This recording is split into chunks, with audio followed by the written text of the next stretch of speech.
The Mojave Desert did not care about Harper Brixton. It did not care about her cracked knuckles or her empty bank account or the 3 months of back rent hanging over her head like a guillotine blade waiting to drop.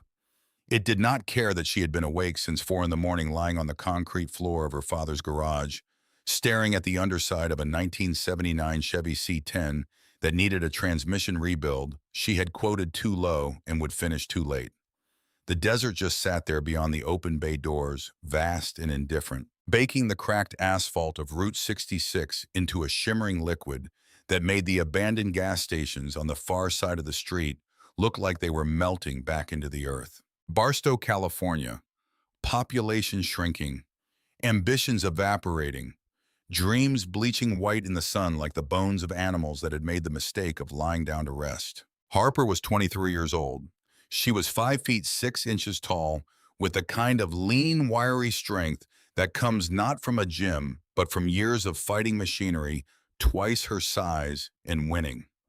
Her hair was the color of old wheat tied back in a ponytail that had started the morning neat and was now a disaster of escaped strands plastered to the back of her neck with sweat. Her jeans were permanently stained with oil in patterns so old and deep they had become part of the fabric. Her steel-toed boots were held together by optimism and 2 strips of duct tape across the left toe box. Her flannel shirt sleeves rolled to the elbows hung loose over a tank top that had once been white. She was beautiful the way desert wildflowers are beautiful, tough and resilient and easy to overlook if you were moving too fast to pay attention. Right now, she was not thinking about beauty. She was thinking about money. The transmission rebuild on Dale Whitmore's C10 had eaten 9 hours of her life, and she was maybe halfway done. Parts alone had cost her $430. She had quoted Dale $600 for the whole job. When she finished, if she finished without any more surprises hiding inside that gearbox, she would clear maybe $120 after expenses. $120. That was not going to save her. She slid out from under the truck. On her creeper, sat up and wiped her forehead with the back of her wrist. The fluorescent lights overhead buzzed and flickered. One of them had been threatening to die for 3 weeks. She did not have the $12 to replace it. On the pegboard across the wall, her father's tools hung in perfect order. Every socket in sequence, every wrench in its place, every screwdriver oriented the same direction. Ray Brixton had been obsessive about organization in a way that had annoyed her when she was young and that she now understood completely. A place for everything and everything in its place. It was one of 1,000 small lessons he had pressed into her before the highway took him 5 years ago. The highway. That was how she thought about it. Not the accident, not the crash. The highway as though the road itself had reached up and taken him. Ray Brixton had been 47 years old. Master mechanic, builder of custom motorcycles. A man who could listen to an engine the way other men listen to music and tell you exactly what was wrong before he touched a single bolt. He had died on a straight, dry stretch of Highway 58 on a Tuesday morning in September of 2019, his truck found at the bottom of a ravine. No witnesses, no explanation. The California Highway Patrol had written it up as driver error. Single vehicle incident. Case closed. Harper had been 18. She remembered the phone call with a clarity that still cost her breath. She had been under a Honda Civic replacing a leaking oil pan gasket when her phone rang the first time. She ignored it. It rang again. She ignored it again. The third time, she crawled out from under the car, annoyed hands black with oil, and looked at the screen. County Hospital. She had known before she answered. She had known the way you know certain things in your bones before your brain catches up. The funeral had been small, a few old customers, some men from the parts store, her mother Sarah, who had cried until she made herself physically ill, and Harper, who had not cried at all. She had just stood there in her only black dress, watching them lower the casket into the Barstow Caliche, and tried to understand how a man as solid and permanent as Ray Brixton could simply be gone. She had come back to this garage because there was nowhere else to go. She had applied to 17 shops in the Inland Empire after finishing her automotive technology certification. She had gotten 3 interviews. 2 of them ended when the shop owner asked if she had a boyfriend or father who could vouch for her mechanical ability. The third offered her a job as a receptionist. So she had come home to the garage her father had left her along with $12,000 in outstanding debt and a toolbox full of memories, and she had tried to make it work. She was still trying. Her phone buzzed on the workbench. She looked at the screen. A text from her mother. Landlord came by the diner. Says if we don't have something by Friday, he's starting the eviction process. Please tell me you have something, Harper. Harper opened her banking app, stared at the number. $288. The garage rent was $1,100 a month. They were 3 months behind. The house payment was another $1,400. The medical bills from when her mother had slipped on a wet floor at the diner and fractured her wrist were still sitting at $900 unpaid. She put the phone face down on the workbench and went back to the truck. She did not hear Rick Sloan's crew arrive so much as she became aware of them, the way you become aware of a change in air pressure before a storm. 3 men in gray work shirts with Barstow Premium Automotive embroidered over the breast pocket. The lead man had a shaved head and a goatee and the particular brand of confidence that came from never having been seriously wrong about anything important enough to matter. His name was Rick Sloan. He ran the shop on the other end of Main Street, 6 bays full diagnostic suite, an alignment rack that Harper had priced at $40,000 and thought about every time her own rackless bay forced her to turn away wheel alignment work. He had been trying to absorb her father's old customer base since Ray died, and he had been largely successful. Because most people in Barstow were practical, and Sloan's shop was visible and well-lit and staffed entirely by men. He walked into her bay without being invited and stood with his hands on his hips and looked around the space with the expression of a building inspector arriving at a condemned property. His 2 men drifted toward the pegboard. One of them picked up a vintage snap-on ratchet from its hook and turned it over in his hands. "Careful with that," Harper said. Her voice was flat. "It belonged to my father." The man set it down without particular care. Sloan looked at the C10 on the lift. He looked at the creeper on the floor and the magnetic parts tray and the single flickering fluorescent overhead. He looked at Harper. "Bennett's girl," he said. He had apparently not gotten the memo about her name. "Heard you've been taking transmission work. Thought I'd stop by, see what kind of operation you're running." "You've seen it," Harper said. "Now you can go." Sloan did not go. He walked closer and crouched down to look at the exposed transmission casing with the posture of a man performing an assessment for the benefit of an audience. "Premium is always looking for talent," he said. "We've got the equipment, the clientele, the steady volume. You could be making real money instead of scraping by in here." He stood up. "Think about it." "I have thought about it," Harper said. "The answer is no." Something shifted in his expression. The friendly version went away, and the real version appeared underneath it, which was smaller and harder and less patient. "You know what your problem is," he said. "You think being your daddy's little grease monkey makes you a real mechanic. But out here in the real world, you're just a girl playing with tools she doesn't fully understand." The 2 men with him made sounds that were not quite laughs. Harper's hands had been resting on the workbench. She did not move them. She had heard variations of this speech her entire working life. At the community college where she had been one of 4 women in a class of 42 men, where the instructors called on her less and graded her harder and questioned her answers with a persistence they never applied to the men sitting beside her. She had heard it when she scored in the top 5% nationally on her ASC certification exam, and one of her instructors had pulled her aside afterward to suggest she look into the exam retake policy, implying without quite saying it that her score could not be legitimate. She had heard it in every shop that had interviewed her and offered her a receptionist chair instead of a bay. She had learned a long time ago that arguing with this particular flavor of certainty was a waste of breath. You did not change it with words. You changed it with results, and the results were not for Rick Sloan's benefit. They never had been. "Get out of my garage," she said quietly. Sloan looked at her for a moment. Then he straightened up and smoothed the front of his shirt. "This town isn't big enough for both of us to be running shops," he said. "Premium always wins.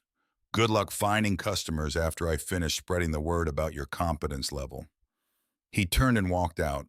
His two men followed. The bay door rattled behind them and Harper stood in the sudden silence, with her hands still flat on the workbench and her jaw set and her breathing carefully controlled. She thought about her father. She picked up the torque wrench and went back to the truck. She heard them before she saw them. A low rumble that started at the edge of perception, a rhythmic thudding that seemed to come from the ground itself rather than the air. She set down the torque wrench and walked to the open bay door, squinting into the white desert glare. The sound grew. It grew until it was not a sound anymore but a physical pressure in her chest, a deep mechanical heartbeat that made the tin roof of the garage tremble faintly on its bolts. Then they appeared at the far end of Main Street. Motorcycles. A long column of them moving in tight formation, their chrome catching the morning sun and throwing it back in hard, bright flashes. Harley-Davidsons, every one of them ridden by men in black leather cuts with a death's head patch on the back. She counted them as they came. 10, 20, 30. The column slowed as it approached her garage. The lead bike, a massive Road King with ape-hanger handlebars and a custom paint job the color of dried blood, pulled off the road and into the gravel lot in front of her bay. The rider killed the engine. The silence that followed was somehow louder than the noise had been. He dismounted and Harper looked at him.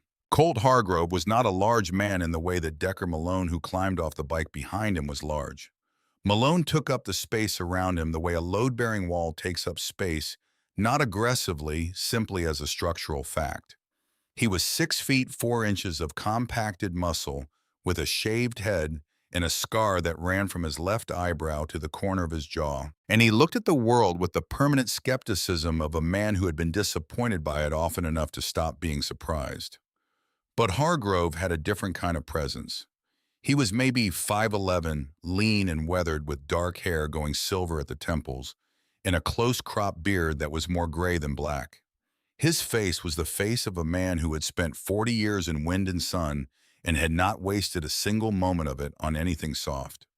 His eyes were a pale, cold blue that made Harper think of the sky over the desert in January. She knew who he was.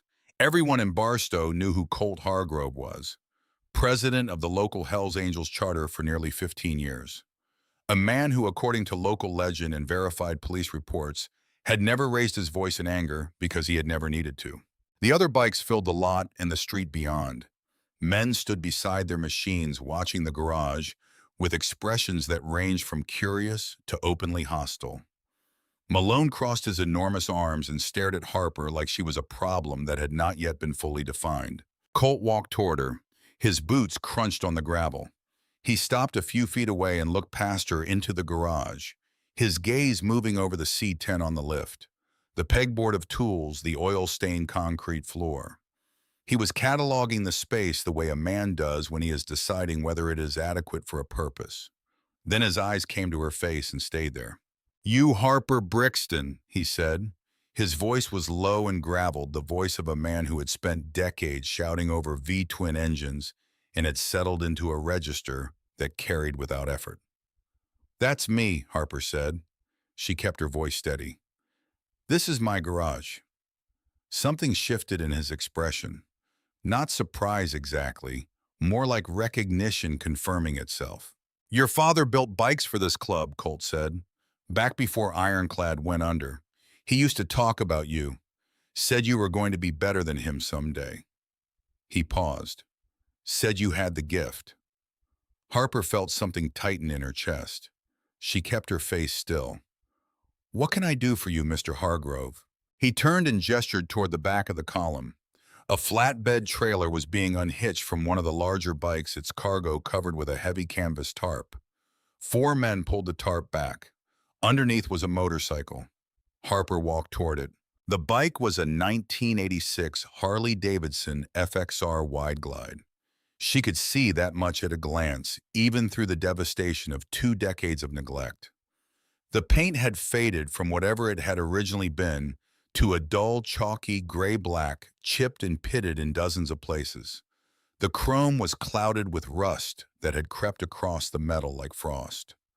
The leather seat had cracked along every seam. The tires were flat and crumbling.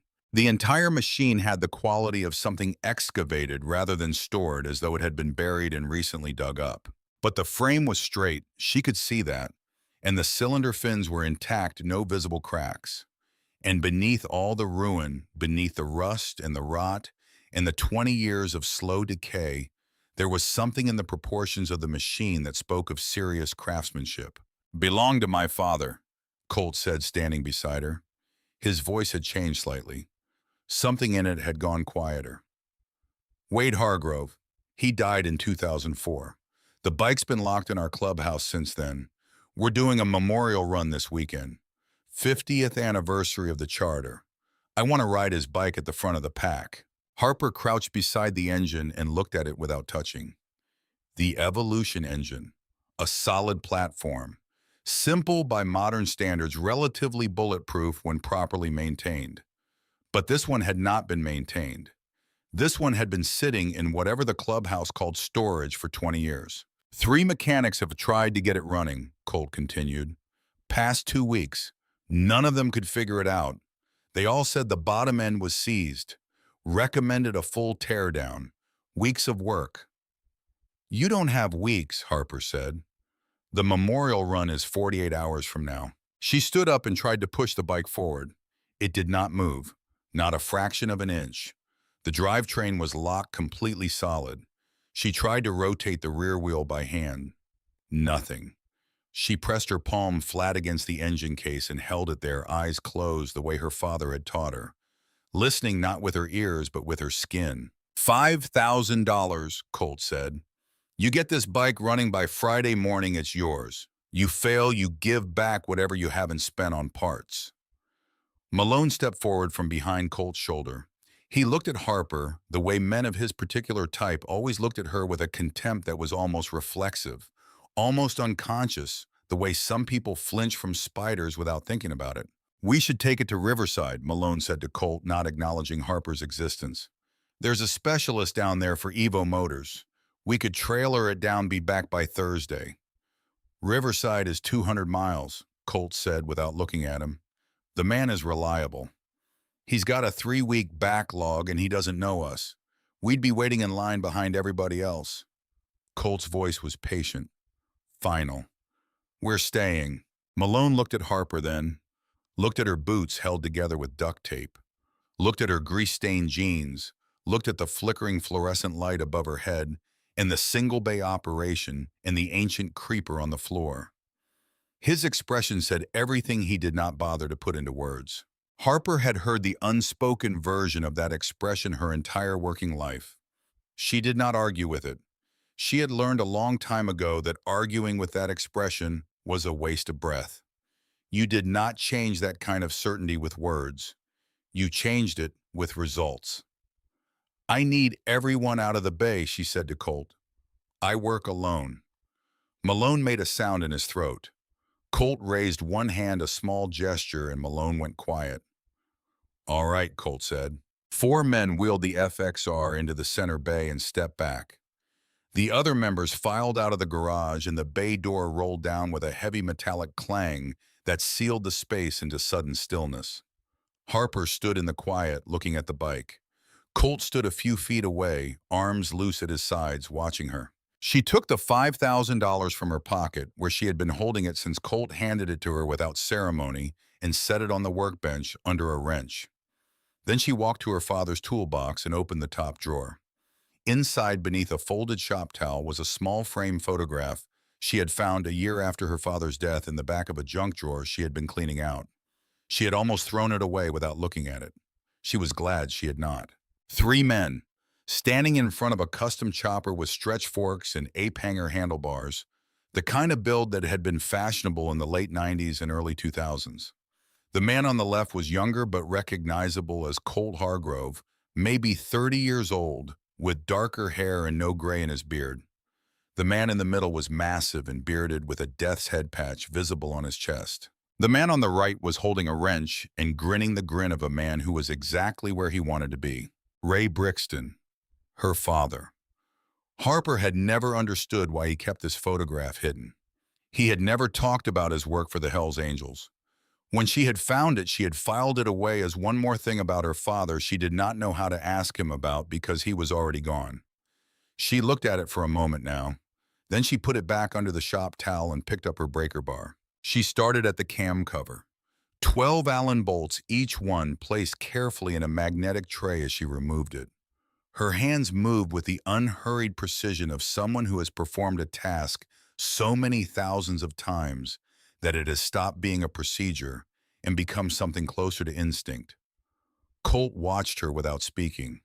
The fluorescent lights buzzed. She pried the cam cover loose. Old oil, black and thick as tar, oozed out and dripped onto the shop towel she had laid beneath the engine. The smell was overwhelming. 20 years of oxidized petroleum breaking down into something that was barely oil anymore. She shined her flashlight into the cam chest, and she stopped. Packed deep into the oil return passage, compressed into a dense cylinder approximately an inch long and half an inch wide, was a wad of fine-grade steel wool. It had been shoved so far into the cavity that it was nearly invisible from the outside. 2 decades of oxidation had bonded it to the aluminum walls of the passage, turning it into something almost structural. But it was there, unmistakable. Harper reached for her long magnetic pickup tool and began working the mass loose slowly, carefully, so it did not break apart and send fragments deeper into the engine. It took 4 minutes. When it finally came free, it was a solid lump, heavy with absorbed oil, the steel wool compressed into something that felt more like a small piece of iron ore than a cleaning pad. She set it on the bench and stared at it. This was not corrosion. This was not the kind of thing that happened to a motorcycle sitting in storage. Steel wool did not migrate on its own into the deepest channels of an engine's oiling system. Steel wool did not compress itself into a perfect cylindrical plug. Someone had put it there. She moved the flashlight deeper into the cam chest and looked at the camshaft. The gear teeth. She looked at them for a long time. Then she repositioned the light and looked again to make sure she was seeing what she thought she was seeing. The leading edges of the cam gear teeth had been filed, not worn smooth from use. Filed, deliberately carefully with what looked like a fine rat tail file, each tooth ground down to perhaps 60% of its original thickness. The work was subtle enough that a quick inspection would miss it. But under a flashlight at the right angle, there was no mistaking the geometry. These were not the organic curves of normal wear. These were the flat, angled cuts of a tool. Harper set the flashlight down and straightened up slowly. She had rebuilt dozens of motorcycle engines. She had seen every form of mechanical failure that time and neglect and hard use could produce. She had never seen anything like this. This was not failure. This was design. She turned to Colt. "This bike wasn't broken by time," she said. Her voice was even. She had learned to keep it even when the ground shifted under her. "Someone broke it on purpose." The garage was very quiet. Colt did not react the way she expected. He did not look surprised.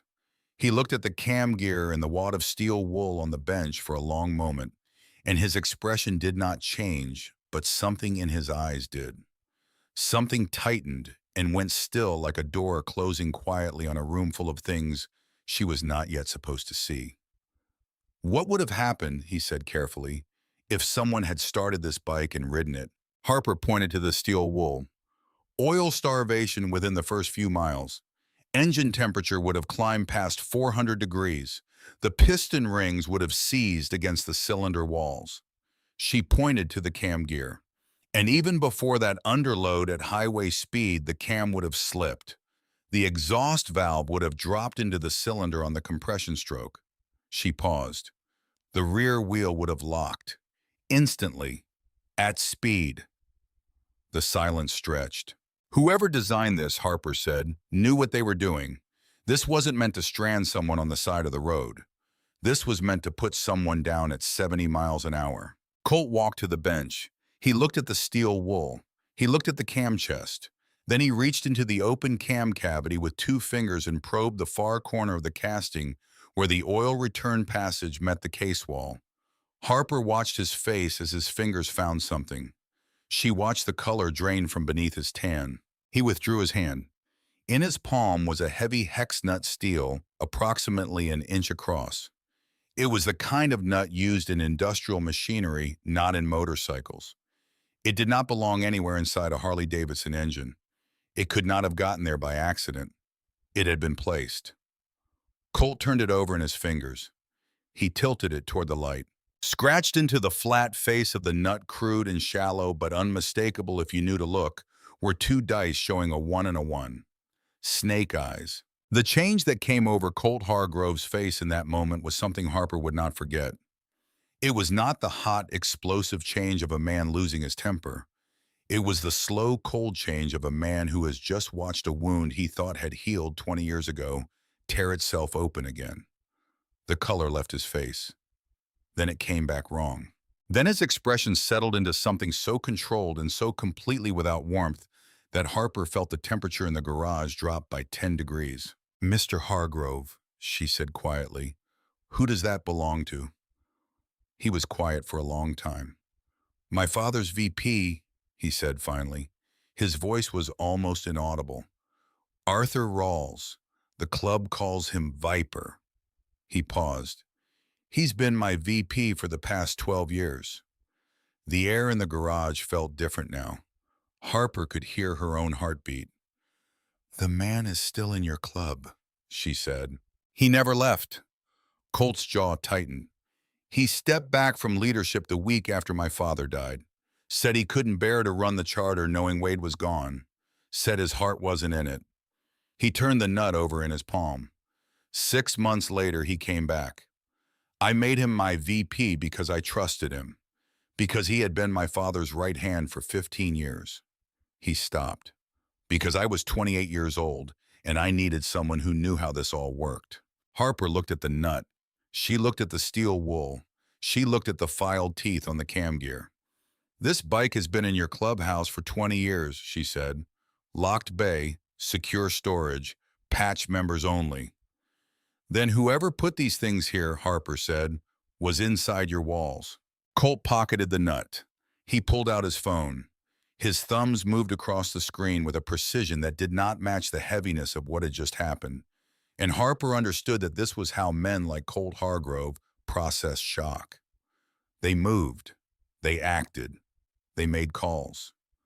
He stepped toward the bay door and spoke quietly into the phone. She could not hear the words. She did not try to. She went back to the engine. She reached into the cam chest with the magnetic pickup tool and swept it slowly through the cavity, checking for anything else that did not belong. The tool caught twice more. 2 more fragments of compacted steel wool, smaller than the first, lodged in secondary oil passages. She extracted both and laid them beside the first. She thought about what she was looking at. This bike had been sitting in the Hells Angels clubhouse since 2004. It had been treated as a kind of shrine, untouchable, a memorial to a dead man. And inside it for 20 years, someone had kept this killing machine waiting for the day someone decided it was finally time to ride it again. The trap had not been set for Wade Hargrove. Wade Hargrove had died before he ever got a chance to ride this bike after whatever had been done to it.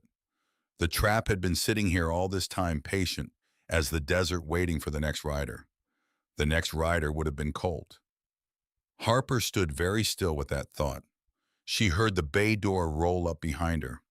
Colt came back inside his phone away, his expression recalibrated into something harder and more decided. "I need to move this job," he said. "We need to go somewhere I can control the perimeter." He looked at her. "You willing to finish this at the clubhouse?" Harper looked at the $5,000 under the wrench on her workbench. She thought about her mother's text. She thought about the eviction notice and the medical bills and the $288 in her account. Then she looked at the engine, at the steel wool and the filed teeth and the patient 20-year-old trap. She thought about her father's photograph in the drawer. Ray Brixton standing beside Wade Hargrove, and a younger Colt grinning the grin of a man who was exactly where he wanted to be. There was something here she did not yet understand. Something that connected her father to this bike, and to this man, and to a death that had happened 20 years ago in a club she had never been part of. She did not know what it was yet, but she knew she would not find it if she walked away. She would only find it if she kept going, if she stayed with the machine and let it tell her what it knew. Her father had taught her that. The machine always knows. You just have to be patient enough to ask it the right questions. I need 30 minutes to pack the parts, she said. Everything has to be labeled and organized or the reassembly becomes a nightmare. Take what you need, Colt said. One more thing. She looked at him directly. When we get to the clubhouse, I need you to tell me who has had access to that locked bay in the past 20 years. Every name, every occasion. I need to know exactly who could have gotten to this bike. Something moved in Colt Hargrove's pale eyes. It might have been grief. It might have been something older and colder than grief. I already know who, he said quietly. That's the problem. Harper held his gaze for a moment. Then she turned back to the engine and picked up a socket wrench and got to work. She moved with controlled urgency, cataloging parts as she removed them. Each component wrapped in shop towels, labeled with a marker, placed in a cardboard box, in the sequence it would need to be reinstalled. She had done this hundreds of times in her father's garage, sometimes just the two of them working a Saturday afternoon rebuild on whatever project had come in her father's voice. A low, steady narration explaining not just what he was doing, but why. The reason behind the reason. The logic beneath the technique. She packed 3 boxes before she found it. She had pulled the primary chain case cover to inspect the clutch assembly when the beam of her flashlight caught something wedged between the primary chain and the inner case wall. Something that did not belong. She already knew what it was before she reached for the needle-nose pliers. She had already developed a sense for the shape of this particular wrongness. Another hex nut, same size, same weight. She extracted it slowly, wiped the oil from its face, and tilted it toward the light. Snake eyes. She set it next to the first one on the bench and stared at both of them. 2 traps. 2 fail-safes. Whoever had done this had not been satisfied with one. Whoever had done this had wanted absolute certainty. She heard Colt come to stand behind her. She did not turn around. That's the second one, she said. He looked at it over her shoulder. He was very close and very quiet. She could hear him breathing. If the cam slip didn't do it, she said, the chain would have locked in the primary case. Same result, same speed, same outcome. He doesn't leave things to chance, Colt said. The pronoun was quiet and specific. Not they. He. Harper set the pliers down. She straightened up and turned and looked at Colt Hargrove. He looked like a man who had just understood something he had been not understanding for 20 years. Something he had worked very hard not to understand, the way you work hard to keep a door closed when you know there is something terrible on the other side. There may be more, she said. I won't know until I have the whole engine apart. He nodded once. Then let's move, he said. They loaded the boxes into a pickup truck that Malone brought around without being asked.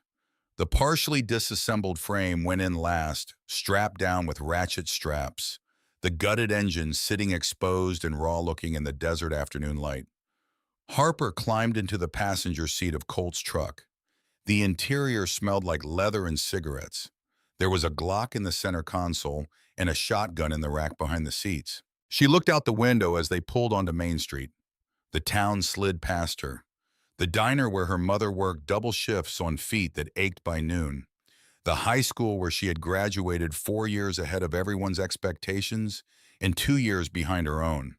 The cemetery on the hill where the desert wind carried grit across the headstones. She was going somewhere she had never been. Doing something she had never done. Working on a machine that was more than a machine in a place she was not supposed to be for a man she barely knew.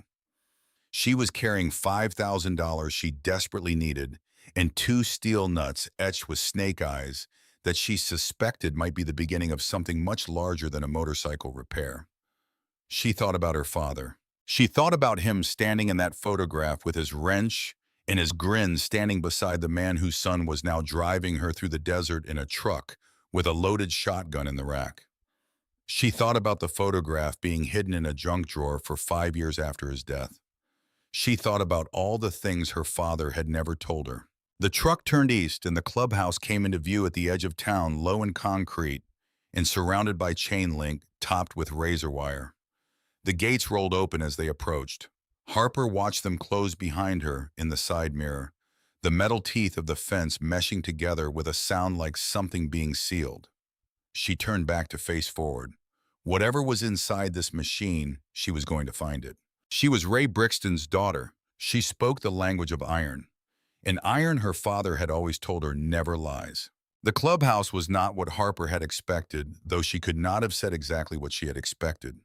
Something rougher, maybe. Something more openly menacing. Instead, the interior of the Hells Angels Barstow Charter was simply a large, low-ceiling building that smelled like beer and old leather and decades of cigarette smoke. Its walls covered in photographs and patches and hand-painted murals of motorcycles and desert highways, and the death's head that appeared on every cut in the room. Pool tables, a long bar with mismatched stools, leather couches arranged around a fireplace that had not been used since the last cold snap. The accumulated evidence of a community that had been meeting in this same space for 50 years. What she had not expected was the workshop. Colt led her through a side door and down a short hallway to a heavy steel door with a deadbolt that had not been opened recently, judging by the resistance it gave when he turned the key. The room beyond was large and well-equipped. 2 motorcycle lifts, a full complement of air tools, a welding station with a Miller TIG unit that Harper estimated at $4,000 retail. Toolboxes along every wall, their surfaces dusty but their contents, when she pulled a drawer open to check, precisely organized. In the center of the room, dominating the space, was a single steel workbench. It was older than everything else in the room, its surface marked by decades of use, scarred with burn marks and drill holes, and the ghost outlines of oil spills long since dried.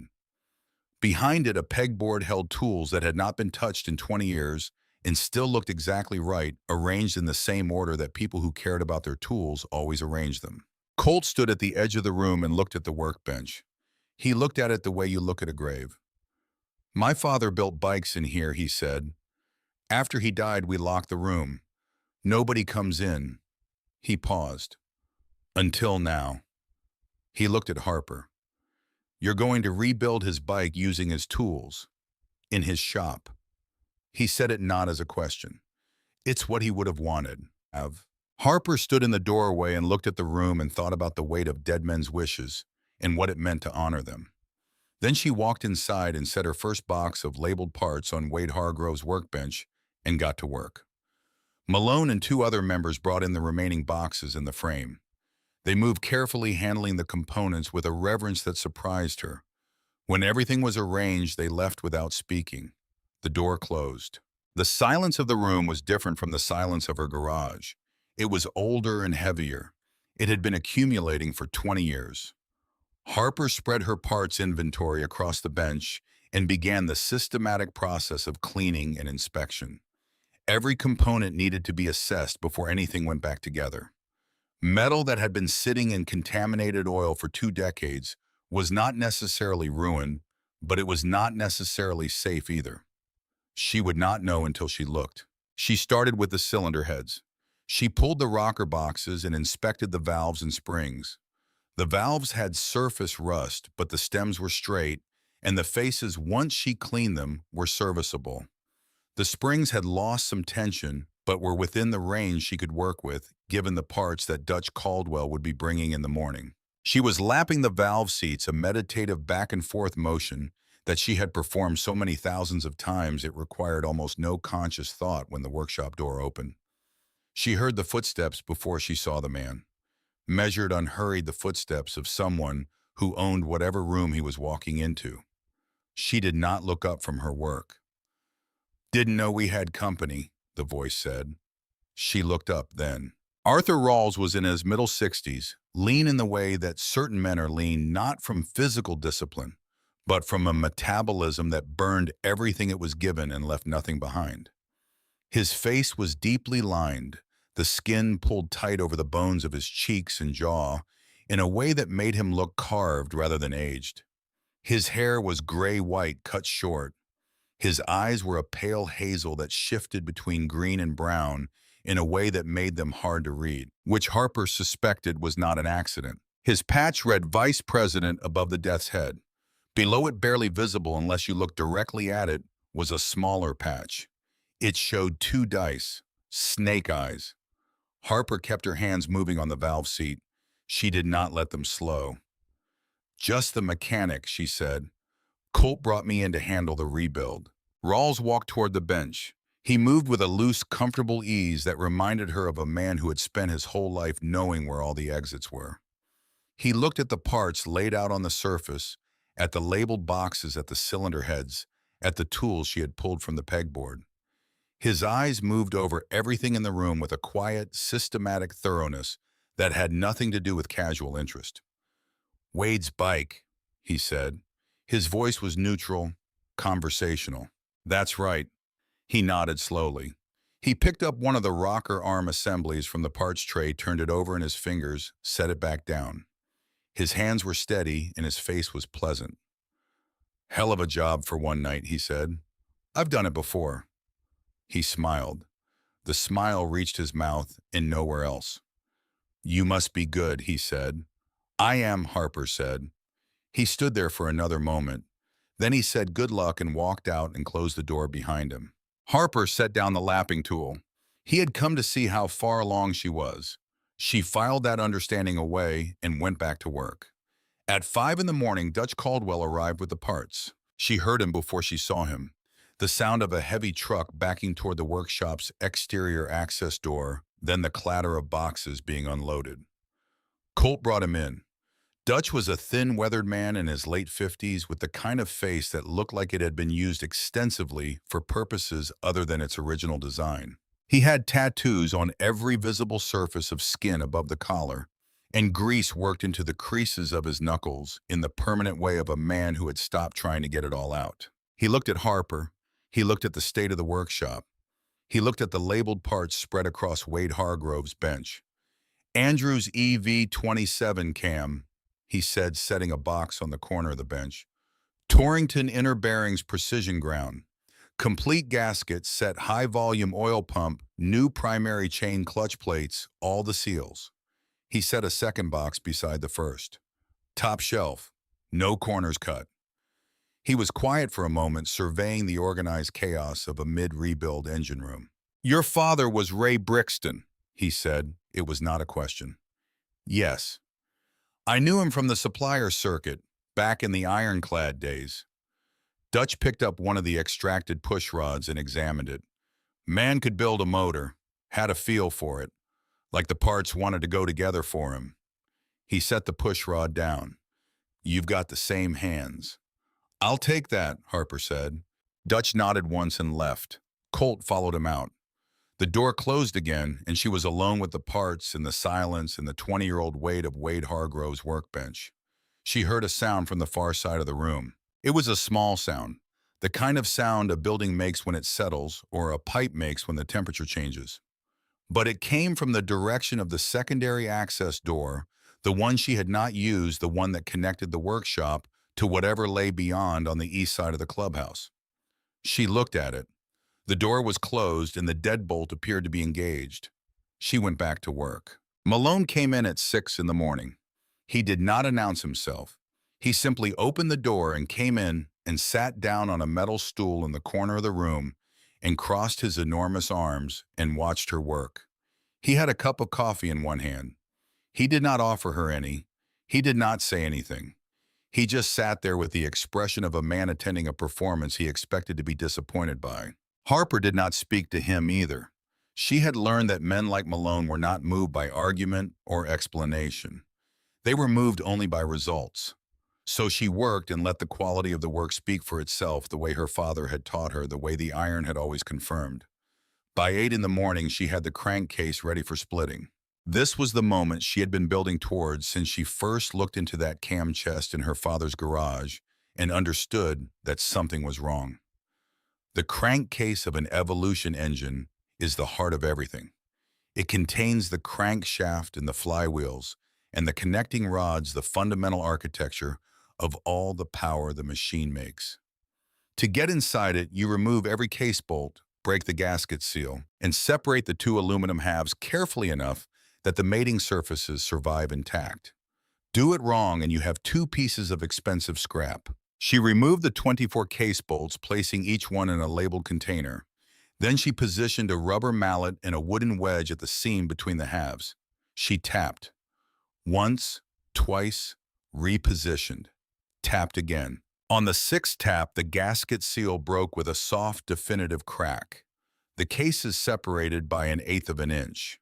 She worked the wedge around the seam, methodically, patient, no force, letting the joint open itself rather than forcing it. It took 20 minutes. It always took 20 minutes when you did it right. The right case half lifted free. Harper shined her flashlight into the left case, into the exposed cavity where the crankshaft lived, and began the systematic search she had been preparing herself for. She checked the main bearing surfaces. She checked the flywheel journals. She checked every oil passage she could access, with the probe running the magnetic pickup tool through each channel, feeling for anything that did not belong. The tool caught something in the scavenge port. She slowed. She felt the resistance carefully, with the tip of the probe mapping it before she extracted it. It was not metal, it was softer, wrapped in something. She worked the probe under it and drew it out very slowly, the way you draw out a splinter that is lodged deeper than you want it to be. What emerged was a small package, barely larger than a deck of playing cards.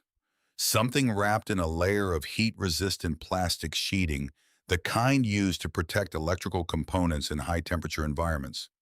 The plastic had yellowed but held. Whatever was inside had been there a long time. Harper set it on the bench. She looked at it for a long moment without touching it.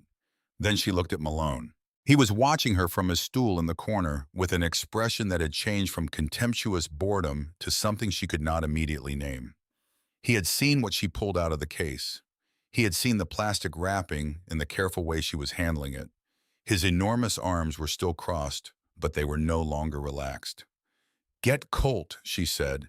He was gone before she finished the sentence. While she waited, she did not open the package. She did not touch it again. She stood beside it with her arms at her sides and breathed slowly and let the fluorescent lights buzz above her, and thought about her father's hands and about all the things those hands had known that he had never found the right moment to say out loud. Colt came in 2 minutes later. He looked at Harper. He looked at the package on the bench. Something in his face understood immediately that this was different from the steel wool and the filed cam teeth and the hex nuts etched with snake eyes. This was something else entirely. Harper picked up a box cutter and slit the plastic wrapping carefully along one edge. She peeled it back. Inside was a notebook, small. The cover was black leather warped slightly from years of heat and absorbed oil, but intact. It was the kind of notebook that used to be called a pocket memorandum book, the kind men used to keep in a shirt pocket. Harper's hands, she noticed from a clinical distance, were shaking. She made them still by force of will and opened the cover. The handwriting on the first page was her father's. She would have known it anywhere. The tall, precise letters, the way he pressed hard with the pen as though the words needed to be driven into the paper rather than simply placed there. The slight leftward slant that had never corrected itself despite the years he had spent trying. 4 words on the first page, nothing else. If you are reading this. She turned the page. The notebook was filled. Dated entries in her father's hand, the ink varying from black to blue to a faded gray as the pens changed over the years.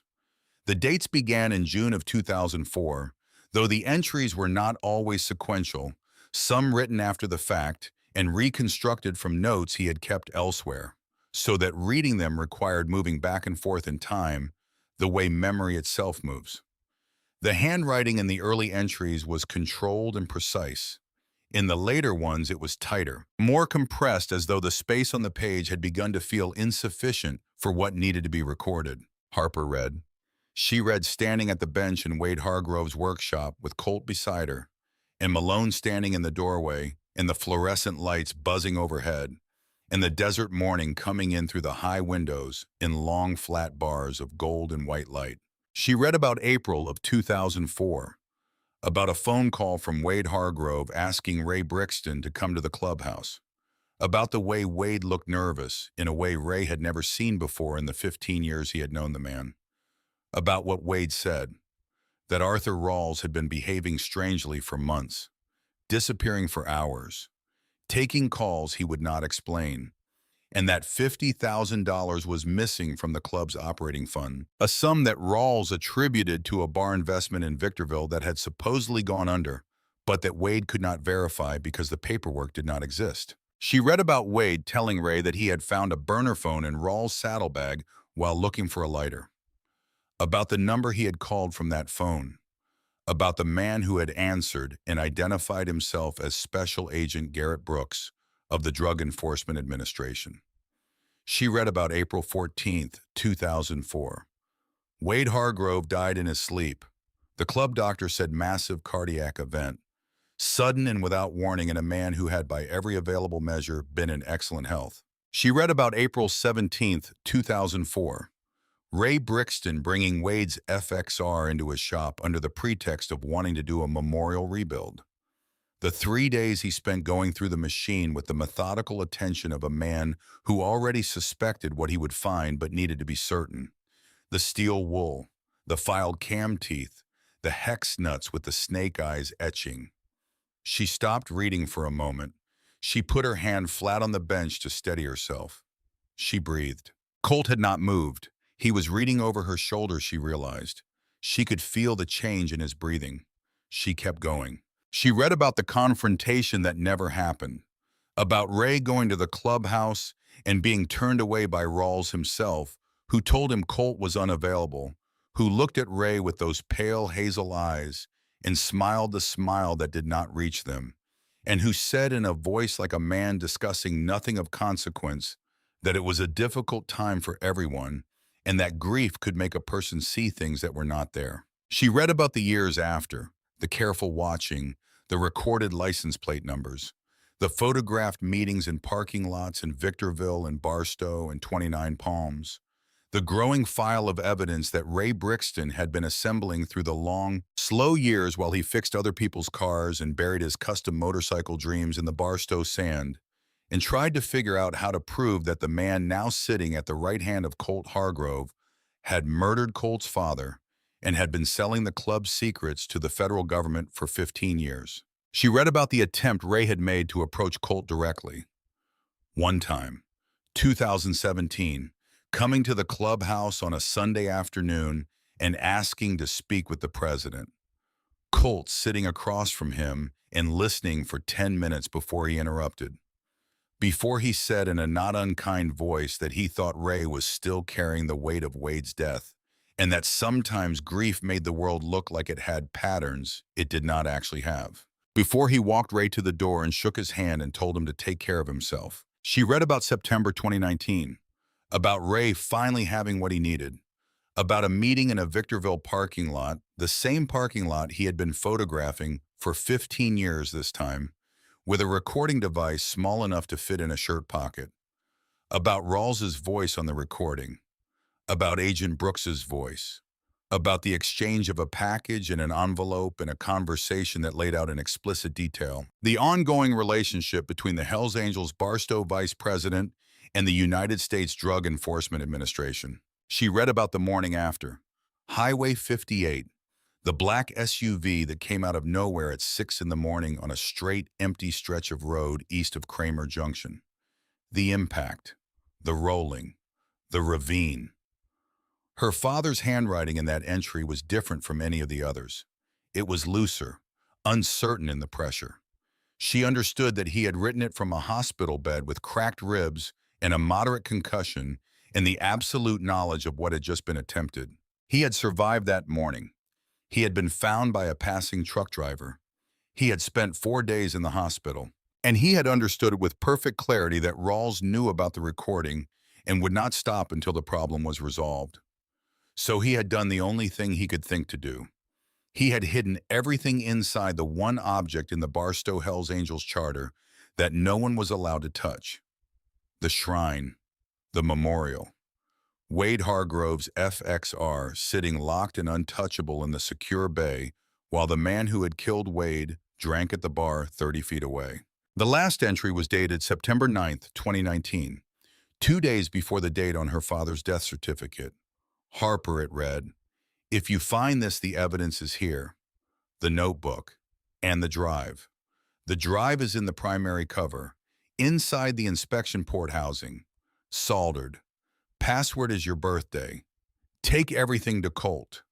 Tell him I'm sorry I couldn't get it to him myself. Tell him his father deserved better than what he got. And tell him Rawls is still inside the walls. I love you, baby girl. I'm sorry this found you. I'm sorry I couldn't keep it from touching your life. But if you're reading this, you already have the gift. You already speak the language. You already know how to listen to what the iron is telling you. So listen. Harper closed the notebook. The workshop was absolutely quiet. The fluorescent lights had stopped buzzing at some point while she was reading, and she had not noticed until now. Malone was no longer in the doorway. Colt was standing beside her, and she could hear him breathing, and the breathing was the careful, controlled rhythm of a man who is keeping himself together by sheer discipline. She set the notebook on the bench and picked up the primary chain case cover that had been leaning against the wall since she removed it in her father's garage hours ago. She looked at the inside surface. Old oil, aluminum casting, the rectangular housing of the inspection port, a small access point built into the cover for checking the primary chain tension without full disassembly. She got a flashlight and shone it into the inspection port housing. There, in the far corner of the housing where the casting thickened to accommodate the bolt boss. A small rectangular shape, smaller than a matchbook, adhered to the aluminum with what looked like black RTV silicone, which had done its job for 5 years, blending the device into the surface so completely that even a careful inspection would likely miss it. She got the flathead screwdriver and the needle-nose pliers. She chipped at the silicone, carefully working around the perimeter of the device without touching it directly. The material had hardened over the years, but it gave under the screwdriver's edge, crumbling away in small flakes. She worked her way around the full circumference. Then she got the pliers on the edge of the device and pulled slowly, steadily with controlled force. The solder joints gave. The device came free. She held it up in the flashlight beam. A micro USB drive, the kind that had been popular in the mid-2000s and early 10s. Small and rectangular, its casing stained with oil and silicone residue, but intact. Her father had wrapped it in a thin layer of heat-shrink tubing before soldering it in place, adding one more layer of protection against the engine heat that had never actually arrived. She set it on the bench beside the notebook. Colt looked at it. Then he looked at her. Then he looked at the notebook.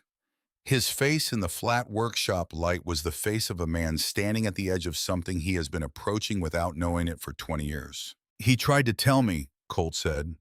His voice was very quiet. 2017. He came to the clubhouse. I sat across from him for 10 minutes, and then I told him he was grieving and walked him out. He stopped. My father had been dead for 13 years by then. I told a man who had been carrying the truth for 13 years that he was imagining things. Another pause. And then 2 years later, he was dead. Harper said nothing. There was nothing to say that would make that easier to hold. He hid everything in my father's bike, Colt continued, because he knew I would never let anyone touch it. Because the safest place in the entire world as far as Rawls was concerned was inside an engine that nobody was ever going to start. He closed his eyes briefly, and that's exactly where it stayed, for 5 years, until I decided to do the memorial run. Malone appeared in the doorway again. He looked at Harper. He looked at the items on the bench. Whatever transformation was occurring in his assessment of the situation was not complete yet, but something in the set of his face had shifted. Viper's been asking questions, Malone said to Colt, about who's in the shop, about how far along the bike is. Harper's hands stilled on the bench. He went by the secondary access door earlier, she said. Both men looked at her. I heard footsteps on the other side around 6. I thought it was the building settling. Malone's jaw tightened. He also went into his room about 20 minutes ago, Malone said. Came out 30 seconds later. His backup phone is missing from the lockbox. I checked. The air in the workshop changed quality in the way that air changes when a situation reclassifies itself from bad to worse.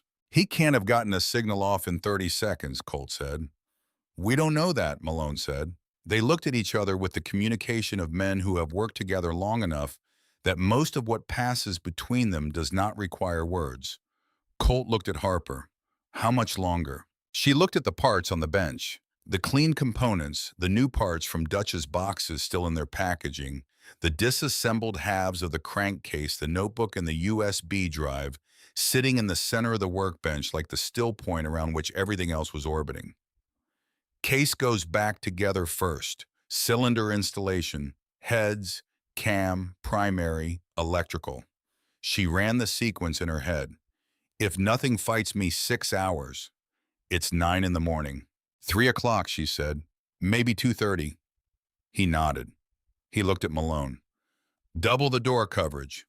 Nobody goes near that secondary access. And put someone on Viper directly. Not obvious. Just present.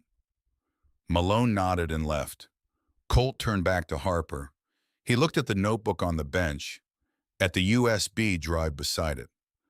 Your father spent 15 years trying to bring this to me, he said. He lost everything in the process, his business, his peace of mind. He paused. His life. Harper looked at the notebook, at her father's handwriting on the cover, dense and precise. He believed in what he was doing, she said. He believed Wade deserved justice. She picked up a bearing from the new parts box and turned it over in her fingers, checking the surface finish by touch. My father didn't let go of things that mattered. Neither do you, Colt said. It was not a compliment exactly. It was an observation. She set the bearing down and picked up the bottom case half and positioned it on the bench. I need to focus, she said. Come back at 2. He left without another word, and she was alone in Wade Hargrove's workshop with the parts and the evidence and the particular silence of a room where important things have been decided. She assembled the crankcase with the care of a surgeon and the patience of someone who understands that speed is the enemy of permanence. The new bearings went in with the bearing press she found in the corner of the room, each one driven to its seat with measured blows and checked with a dial indicator before the next step. The crankshaft assembly came together with the satisfying solidity of properly fitted components, each clearance within specification, each journal surface clean and true. The cases came together at 11. The cylinders went on at noon, new base gaskets, fresh honing marks still visible in the aluminum walls, the pistons sliding in smoothly with new rings properly gapped and seated. She torqued the base nuts to the factory specification and moved to the heads. She was setting valve clearances when the door opened and Malone came back in. She did not look up from the feeler gauge. His phone, Malone said. We found it in the laundry room. Battery pulled. He didn't make a call. But he tried, Harper said. Seems like. She slipped the feeler gauge between the valve stem and rocker arm and checked the clearance. 4 thousandths on the intake. Correct. She moved to the exhaust. He knows something's happening, she said. He saw the shop active, saw the bike in here, heard the parts being delivered. He doesn't know exactly what we found, but he knows the direction it's going. Yeah, Malone said. She pulled the feeler gauge and looked up at him for the first time since he had come in. He was looking at the bench, at the notebook, at the USB drive. His face was doing something complicated. I worked with him for 12 years, Malone said. He was not talking to her exactly. He was talking to the room. I thought he was solid. I thought he was one of the best VPs we'd ever had. Loyal, steady, smart. He stopped. I told Colt to trust him.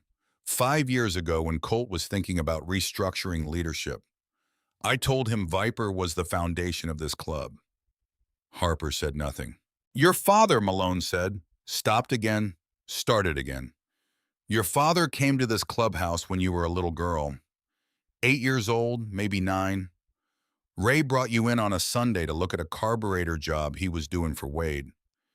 You sat in the corner of this workshop and read shop manuals for 3 hours without saying a word. Harper looked at him. I was that kid, she said. I remember, Malone said. Ray said you could identify any engine made after 1950 just by looking at the valve covers. He paused. I thought he was exaggerating because he was proud. He wasn't. I know that now. He looked at the assembled cylinder heads at the precision of the work she had done over the past hours.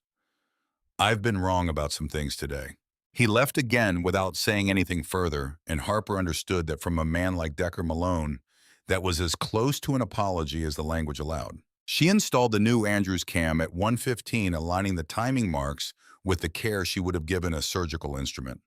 One tooth off and the engine would destroy itself in the first 30 seconds of running.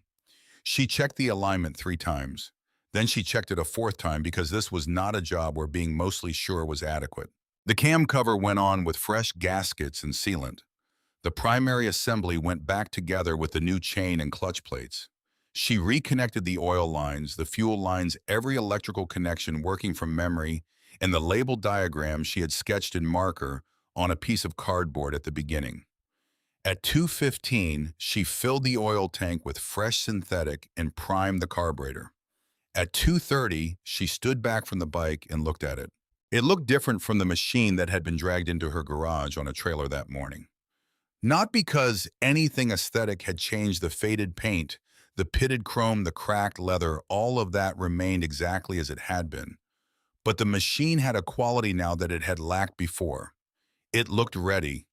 It looked like something that was waiting to be asked a question and knew the answer. Colt came in at 2:45, followed by Malone. They both looked at the bike. "It's done," Harper said. Colt walked around it slowly.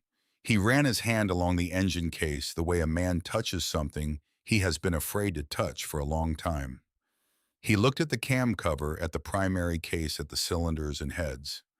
He did not say anything. "We need to test it," Harper said. "Not here. Somewhere outside." "The old airstrip," Malone said. 10 miles west, nobody out there." Harper looked at Colt. "I need to ride it myself," she said. "First run, to confirm everything holds under load before anyone else gets on it." She expected him to argue. He did not. "There's a truck outside," he said. "We can trailer it out." They loaded the FXR in 30 minutes. As they were bringing it through the workshop door, Harper picked up the notebook and the USB drive from the bench and put them in the inner pocket of her jacket against her chest. She buttoned the pocket closed. She could feel them there, small and solid, the accumulated weight of 15 years in one man's absolute refusal to let the truth stay buried. She sat in the passenger seat of the truck as they drove out through the clubhouse gates and west on a 2-lane road that quickly became a track and then became barely that. The desert spread out in every direction, flat and immense and indifferent, in the way that only the Mojave can be indifferent. The sky above it, a blue so deep and pure it looked like a hole in the world. The airstrip appeared ahead, a long pale scar of cracked asphalt cutting across the sand, bordered by the rusted skeletons of hangars that had not housed anything in 30 years. Tumbleweeds banked against the chain link like drifts of pale brown snow. They unloaded the bike and rolled it to the center of the runway. Harper checked the oil level one last time. She checked the throttle cable. She checked the clutch lever free play. She put on the helmet Colt held out to her without being asked. She swung her leg over the saddle. The bike settled under her weight. It felt right. The geometry of it, the angle of the bars, the balance of the machine between her legs. She could feel that it was ready the same way she could feel when a valve clearance was right through the skin, through some sense that did not have a precise name. She turned the key. The fuel pump hummed. She pulled the choke and thumbed the starter. The engine caught on the second revolution. The sound came up from beneath her like something waking after a long sleep, deep and urgent and absolutely alive, a sound that she felt through the frame and the handlebars and the soles of her boots and the center of her chest. 20 years of silence ended in a single combustion event, and the FXR ran. It ran with the uneven, loping idle of a freshly installed cam, finding its rhythm, and it ran clean, no smoke, no stumble, no hesitation. Harper sat very still for 10 seconds and listened to it. Then she let the clutch out. The bike rolled forward across the cracked asphalt, gathering speed, shifting through the gears with a precision that confirmed everything she had felt during the build. Second gear, third, the engine pulling hard and flat through the torque curve, the new cam giving it an aggressive top-end urgency that she had not expected from a stock displacement motor. By fourth gear, she was doing 65 and the airstrip was running out, and she had tears on her face inside the helmet that she did not try to explain or justify. She rolled off the throttle and coasted, and then stopped at the far end of the runway and sat there with the engine idling beneath her and the desert wind pushing against her in the vast Mojave silence, absorbing the sound of the bike, the way it absorbed everything patiently without judgment. Her father's hands had built this engine the first time. Her hands had brought it back. Something had been passed through the machine from him to her in a direction that did not require time to be sequential or death to be final. She rode back to where Colt and Malone were standing. She killed the engine. She pulled off the helmet. Colt looked at her. He looked at the bike. He looked at the runway behind her where the tire tracks made two clean lines in the desert dust. "How does it feel?" he asked. Harper looked at him. She thought about the notebook in her jacket pocket, about the USB drive beside it, about the 15 years her father had spent in the desert, of not being believed, building his case in silence, hiding his evidence in iron because iron was the only thing he trusted to keep it safe. "It feels exactly the way it should," she said. They loaded the FXR back onto the trailer in the long afternoon light, the desert going gold and copper around them, the shadows of the Joshua trees stretching east across the sand in thin, dark lines. Nobody spoke on the drive back. Malone sat in the bed of the truck with his arms on his knees and his eyes on the road behind them. Colt drove with one hand on the wheel and his eyes straight ahead, and his jaw set in the expression of a man who has made a decision and is now simply waiting for the moment to execute it. Harper sat with the notebook and the USB drive in her jacket pocket and watched the desert move past the window and thought about her father sitting in the same desert for 15 years, knowing what he knew and being unable to make anyone hear it. She thought about this last entry in the notebook, the handwriting looser than the others, the hospital bed, the cracked ribs, the absolute clarity of a man who has just survived being killed and understands that the next attempt will be better planned. She thought about him hiding everything inside the one object that no one would ever touch, and then going home and then driving to work 2 days later on a highway he had driven 1,000 times, and the black SUV coming out of the early morning dark like a judgment that had been deferred long enough. She thought about her mother getting the phone call, about herself just turned 8 at the time of the notebook's earliest entries, sitting in some garage somewhere reading shop manuals, while her father stood in a parking lot in Victorville and looked at a dead man's burner phone and understood that the world had just become a more dangerous place. She had not known. She had been 8 and then 13 and then 18, and she had not known any of it. And her father had made sure of that, had carried it entirely alone so that it would not touch her, and it had cost him everything. The gates of the clubhouse rolled open as they pulled in.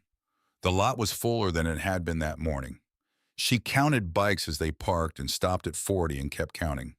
Members from other charters had arrived while they were at the airstrip. She could see the different patches: Victorville, San Bernardino, Riverside. Word had moved through the network the way water moves through desert rock, finding channels she could not see. They unloaded the FXR and brought it back into the workshop. Colt closed the door. He looked at Harper. "Tell me how you want to do this," he said. She pulled the notebook and the USB drive from her jacket pocket and set them on the bench. She looked at them for a moment. Then she looked at Colt. "I present the evidence," she said. "Not you, me." He looked at her steadily. "This is your club," she said. "These are your people. But this evidence belongs to my father, and he is not here to present it himself." "I am." She paused. "And I want Rawls in the room when I do it. I want him to hear every word." Colt was quiet for a moment. "You understand what you're walking into," he said. It was not a question. "I understand that my father walked into the same room 15 years ago, and nobody listened," she said. I'm not my father, and I have the recording. Something in Colt's face settled into a new configuration. It was not quite pride. It was something more complicated than pride, the expression of a man who is recognizing something he should have seen sooner and is reckoning honestly with the cost of that delay. He picked up his phone and made the call. It took 40 minutes to assemble everyone. Harper used the time to prepare. She connected the USB drive to a laptop she found in Colt's office, an old ThinkPad with a cracked corner that nevertheless ran and had a working audio output. She found a set of portable speakers in a cabinet and connected them. She tested the audio at low volume, listening to the first 30 seconds of the recording to confirm the file had survived its 5 years of storage in oil and heat in the inside of a motorcycle engine. Her father's voice came out of the speakers. She had not expected that. She had expected Rawls' voice, or Agent Brooks' voice. But the recording began with Ray Brixton already in position in the parking lot, speaking quietly into the device he was carrying, giving the date and location and the names of the parties he expected to arrive. His voice was low and steady and careful, the voice of a man who has done something many times before and has become efficient at it. September 4th, 2019. Victorville. Parking lot behind the old Stater Brothers on Palmdale Road. About to meet Arthur Rawls and DEA Special Agent Garrett Brooks. This is the 15th recorded contact between these two parties that I have documented. Today I have a device close enough to capture dialogue. Then his voice went quiet and she could hear the ambient sound of a parking lot. Wind, distant traffic, and then two sets of footsteps. She stopped the playback. She sat with her father's voice still in her ears and the silence of the office around her, and the weight of the notebook in her hand. She had read it through twice during the 40 minutes while the club assembled. The second reading had given her things the first had not. Details, the specific dates, the specific amounts, the specific names of the 11 members from two other charters who had been arrested on federal charges in 2007 and 2011. Arrests that Rawls had enabled by providing the DEA with the operational information that made the cases possible. 11 men. Their names were in the notebook in her father's handwriting, each one with a notation beside it. Family, kids, sentence. Some of the notations were short, some were not. She memorized the names. Malone knocked on the office door and opened it. "We're ready," he said. Harper picked up the laptop and the notebook and walked out. The main room of the clubhouse was packed. Folding chairs had been arranged in rough rows and most of them were occupied. Men stood along the walls. She counted quickly and stopped at 52. The air was thick with cigarette smoke and the particular tension of a large group of people who have been told something serious is about to happen but have not yet been told what. At the far end of the room, seated in a wooden chair that had been placed with its back to the wall, was Arthur Rawls. His wrists were not bound. He was not restrained in any visible way. But there were two men standing close behind his chair, and the positioning of the room made it evident that the chair was not a seat of honor. It was a dock. Rawls looked at Harper when she walked in. She felt his eyes find her from across the room with the immediate automatic attention of a man who has spent his whole life tracking potential threats and has learned to identify them quickly.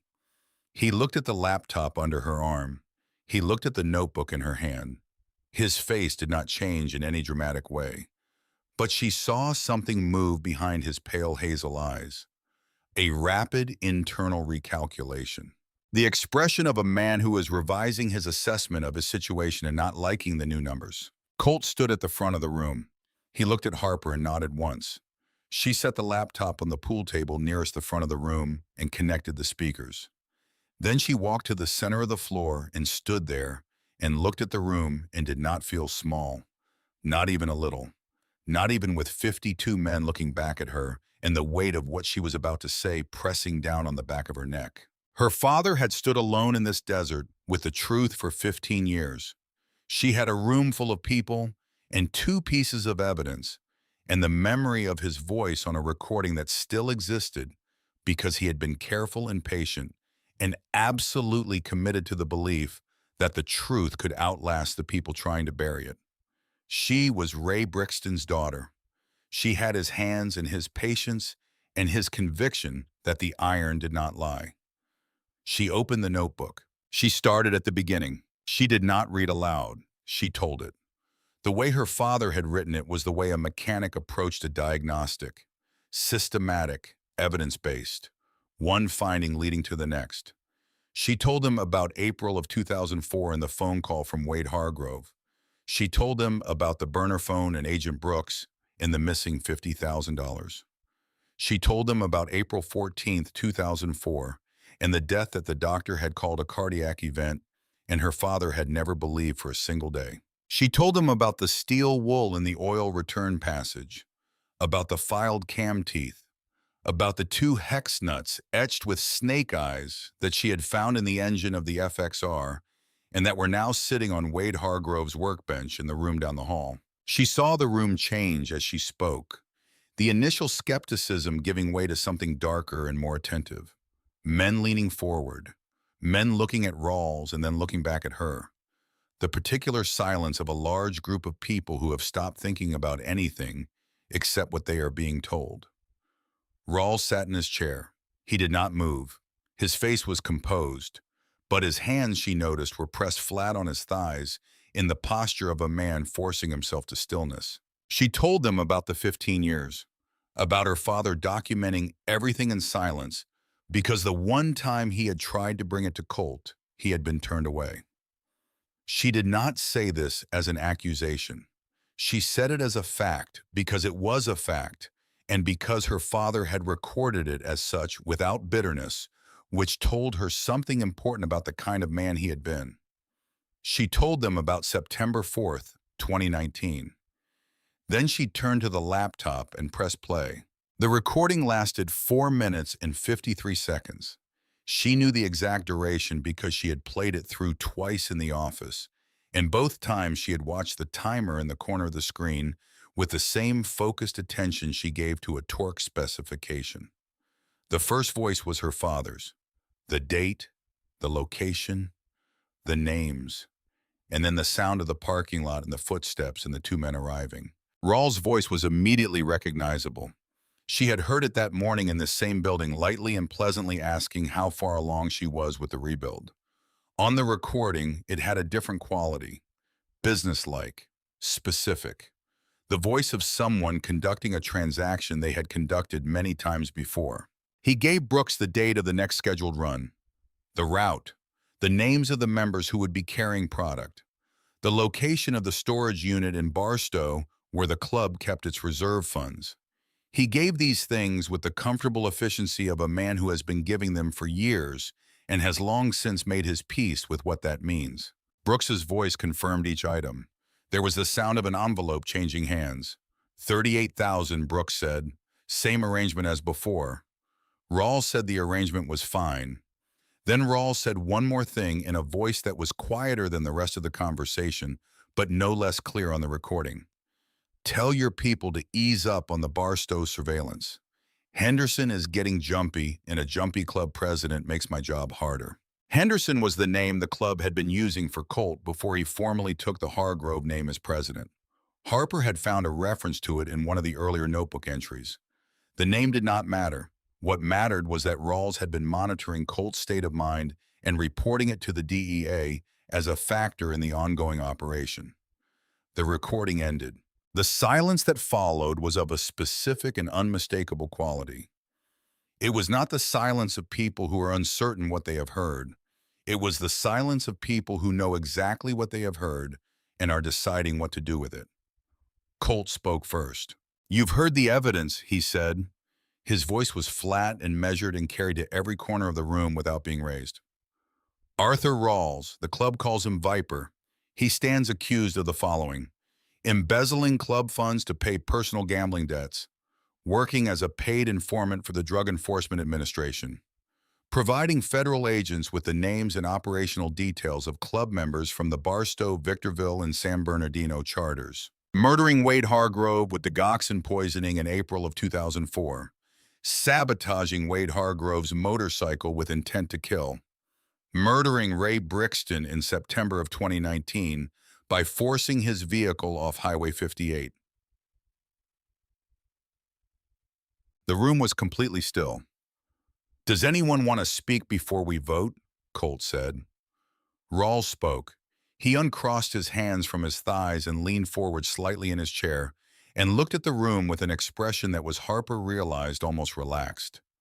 The expression of a man who has decided that the only move remaining to him is to control the narrative as long as he can. "Wade Hargrove was making deals with the Sonora Cartel," he said. His voice was steady and clear. "I have documentation. He was going to turn this club into a drug distribution network for a Mexican organization that was already responsible for killing 2 club members in Arizona. I found out in March of 2004. I tried to talk him out of it. He told me it was done. The deal was already made." He paused. "I made a choice. The DEA was the only tool I had that could stop it without destroying the club from the inside. I used them. I fed them information carefully selected to protect our people while dismantling Wade's deal."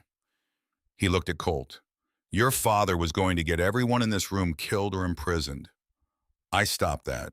The room stirred, not in agreement exactly, but in the uncertain way that rooms stir when a counter-narrative arrives and some part of the assembled audience wants to believe it because the alternative is harder. Harper stepped forward.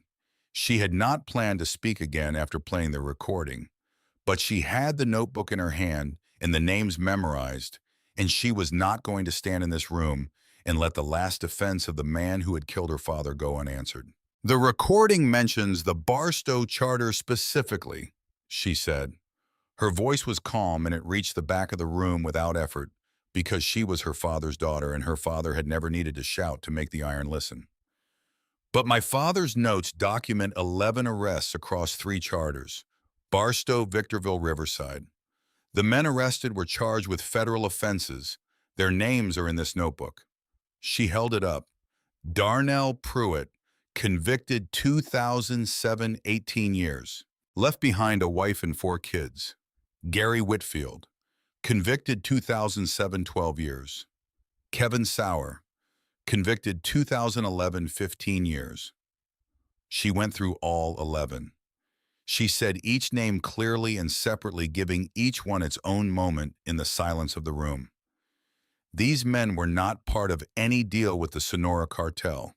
Their names and operational details were given to the DEA not to protect the club, but to purchase continued protection for one man, the same man sitting in that chair. She looked at Rawls. "You didn't save anyone," she said. "You bought yourself immunity by selling people you called brothers. And when Wade Hargrove found out what you were and tried to stop you, you poisoned him in his sleep. And when my father spent 15 years building the proof and finally had it in hand, you ran him off the road and left him in a ravine." She stopped. "That's what's in the notebook. That's what's on the recording. And those are the facts." The room erupted. Not violently, not immediately, but in the way that a crowd erupts when the last thin barrier between anger and expression gives way. Voices and the scraping of chairs and the sound of fists on tables. Men who had known Rawls for decades looking at him with expressions that ranged from betrayal to fury to a kind of hollow disbelief. The disbelief of people discovering that a face they had trusted for 20 years had never shown them its actual self. Rawls did not respond to the noise. He looked at Harper with his pale hazel eyes, and for a moment she saw something real in them. Not remorse, not fear. Something more like professional acknowledgement, the look a craftsman gives another craftsman when the work is undeniably good. Colt raised his hand. It took longer this time for the room to quiet. When it finally did, the silence had a different texture than the one that had preceded the recording.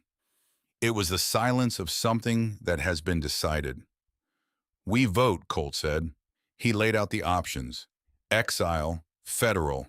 The third option, which he named without euphemism and which needed no further elaboration. Not a single hand went up for exile. 5 hands went up for federal. They went up slowly, hesitantly, and came back down without ceremony when it became clear they were an isolated minority. Every other hand in the room went up for the third option. 52 men, one voice. The verdict was not complicated, and it was not close. The two men behind Rawls' chair stepped forward. Rawls stood. He moved without being forced with the contained dignity of a man who has decided how he intends to conduct himself in the final chapter, regardless of how the earlier ones went. He was being walked toward the side door when he stopped. He turned and looked at Harper. She had expected anger. She had prepared herself for a final volley of contempt or threat, the kind of parting words that men like Rawls used as a last assertion of power when every other form of it had been stripped away. She had prepared herself for it, and she was ready. What he said was worse than anger. "Your father was the best investigator I ever had working against me," Rawls said. His voice was conversational, almost admiring. 15 years, patient as stone, thorough as anyone I've ever seen. He paused. He could have brought this to Colt in 2006 and it might have worked. He had enough by then, but he didn't. He looked at Colt. "You know why? Because he had sat across from you in 2004 and watched you spend 10 minutes talking about your father's legacy and 5 seconds actually listening to what Ray was saying. He decided you'd bury it, decided you'd protect the club's reputation over the truth about how Wade actually died." He looked back at Harper. "Your father didn't trust the man standing behind you. That's why he died carrying this alone. That's why it took 5 more years and his daughter finding it in a dead engine for anyone to hear it. The iron kept the secret because the man wasn't safe enough to give it to." The room was absolutely still. Rawls turned and walked out through the side door, and the two men went with him, and the door closed, and the room stayed silent for a long time after. Harper stood in the center of the floor with the notebook in her hand. She did not look at Colt. She looked at the pool table where the laptop sat with the recording stopped and the timeline counter frozen at 4:53. She looked at the speakers. She looked at the empty chair where Rawls had been sitting.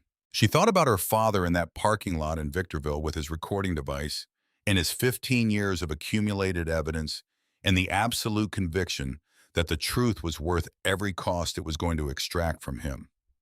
She thought about him driving home afterward, knowing what Rawls would do next, and deciding alone in the quiet of that knowledge that the only vessel he could trust to carry the truth was one made of iron, because iron did not have loyalties or fears or the self-protective instincts of the living. Iron just held what you gave it and waited. She felt Colt move to stand beside her. She did not turn. "He was right," Colt said. His voice was quiet and completely without defense. "About 2004. I wasn't listening. I was managing.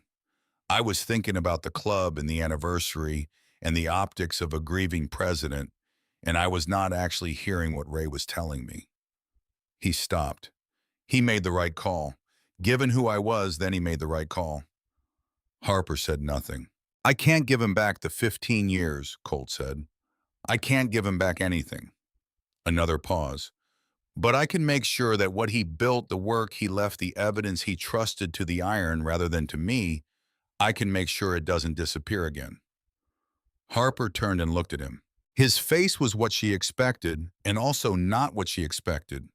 She had expected guilt, which was there, or grief, which was also there. What she had not expected was the simple, undefended openness of a man who has stopped protecting himself from a truth and is standing in it with his hands at his sides. "My father made his choices," she said. "He chose to trust the machine over the man. He was right to. That's not a wound. That's just the truth of what happened." She paused. "The wound is that he carried it alone. The wound is that he died on a highway before he got to see this room, before he got to hear that recording play." She looked at the laptop. "He should have been standing here instead of me." Colt nodded slowly. There was nothing to say to that, and he did not try. They stood in the emptying room as the members filed out and the chairs scraped back and the noise of the club resuming its functions rose and fell around them. Eventually, they were alone. "The run is tomorrow morning," Colt said. "Noon. We're expecting 200 bikes, members from 5 charters." He looked at the notebook on the pool table. We're riding in memory of Wade Hargrove and Ray Brixton. He paused. Both of them deserve to be named tomorrow. Harper looked at the notebook. I'll be here, she said. She slept in the workshop that night on a cot that Malone brought in without being asked and set up in the corner near the tool bench without comment. She did not ask how he knew she would want to stay. He did not explain. He set the cot down, nodded at her once, and left. She lay on the cot in the dark with the notebook on the bench beside her, and the FXR parked in the center of the room, and the sound of the desert wind working its way around the edges of the building, and thought about her father. She thought about the photograph in her garage drawer, the three men in front of the chopper Ray with his wrench and his grin. She thought about him building Wade Hargrove's FXR back in the years when Ironclad Customs was still running, and there were still men willing to pay $20,000 for a hand-built motorcycle, and her father was exactly where he wanted to be. She thought about him standing in this workshop, doing the kind of work he was born for, surrounded by men he considered family in the years before any of it went wrong. She thought about how quickly things go wrong, how the line between before and after is never visible until you are already on the other side of it.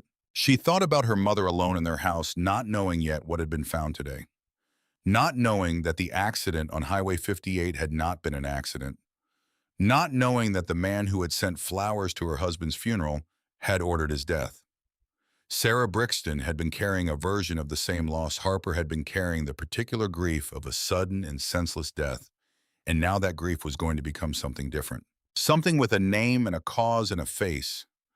Harper did not know yet whether that would be easier or harder. She suspected it was both at once. She fell asleep with the wind in the walls and the FXR's presence in the room, like the presence of a large, patient animal waiting to run. In the morning, she was awake before the sun. She spent an hour going over the bike one final time, checking every bolt, verifying every connection, setting the carburetor mixture screw with a screwdriver so fine it was almost a surgical instrument. She set the idle at 900 RPM smooth, and even the loping thump of the Andrews cam underneath it like a heartbeat. She checked the tire pressure. She checked the brake fluid. She adjusted the chain tension to the correct slack specification and safety wired the adjuster bolts so they could not back out under the vibration of a long run. By the time the first riders began arriving at 9 o'clock, she had been over every inch of the machine twice and was satisfied. Not with the comfortable satisfaction of good enough, with the complete satisfaction of a job done to the absolute limit of what human hands and attention could produce. Malone found her at 10 and told her Colt wanted to see her. She found Colt in his office. He was standing behind his desk looking at a photograph on the wall, an old photograph in a frame that had gone slightly crooked and that nobody had straightened in a long time. She recognized the man in it, a younger face with darker hair, but the same pale eyes. Wade Hargrove, standing in front of a motorcycle that she recognized as the FXR in the workshop. The photograph was dated in pencil on the white border. Spring 2003. Colt turned when she came in. The garage on Fillmore Street, he said. Frank Gable's shop. You know it. She knew it. 6 bays, full alignment rack, frame machine, diagnostic equipment that was current enough to handle modern vehicles without apologizing. The kind of operation she had been building toward in her mind without letting herself call it a goal, because goals required a gap between where you were and where you wanted to be, and the gap in her case had felt uncrossable. I bought it yesterday morning, Colt said, before we even brought the bike to your garage. I bought it because I knew that whatever happened with the FXR, a mechanic who could look at a 20-year-old seized engine and know inside 5 minutes that it had been deliberately sabotaged, was not someone who should be running a one-bay operation on borrowed time. He opened his desk drawer and set a set of keys on the surface between them, followed by a document. It's yours, deeds in your name. No mortgage, no rent. You walk in Monday morning and it belongs to you. Harper looked at the keys. She did not speak. There's also this, Colt said. He set an envelope on the desk. $25,000. Your father built bikes for this club for 8 years before Ironclad went under. He never sent an invoice for the last 2 years of work. Wade died before it was settled, and after that, everything went sideways, and the debt sat there accumulating interest that nobody was counting. He pushed the envelope across the desk. This isn't charity. This is what we owed Ray Brixton and didn't pay. Harper looked at the envelope. She looked at the keys. She looked at the deed with her name on it in print she could read from where she was standing. She thought about $288 in an eviction notice and a mother working double shifts with a fractured wrist in a diner where the tips were not good. She picked up the keys. "The club is going to send work your way," Colt said. "Regular maintenance, custom builds, engine work, steady volume." He paused. "You'll need to hire people. The shop is big enough for a proper crew." "I know two good mechanics," she said. She had been keeping a mental list for years out of the habit of a person who prepares for the future they want, in the absence of any evidence they will get it. "And my mother can run the front office. She's been managing people at that diner for 20 years. She can manage a shop." Colt nodded. Then he picked up something from the corner of the desk. A patch.